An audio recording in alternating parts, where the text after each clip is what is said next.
কোরআন শরীফে আছে সূরা মুলকের মধ্যে, জাহান্নামী যখন চিৎকার করবে, জাহান্নামের ফেরেশতারা তখন বলবে, আলাম ইয়াতিকুম নাদির, এই নাফরমান, তোমারে কি কেউ কোনোদিন জাহান্নামের ভয় দেখায় নাই?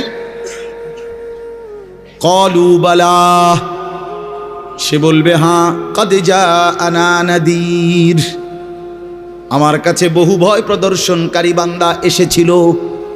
কত ইমাম, কত খতিব, কত আলেম, কত ওয়াইজ, কত বক্তা, কত পীর, কত মাশায়েখ, কত আউলিয়া, কত বুজুর্গ চোখের পানি ফেলে ফেলে বারবার বারবার আমার এই জাহান্নামের কথা বলছিল, কিন্তু ফাকাদ্দাবনা, আমি মিথ্যা মনে করেছি।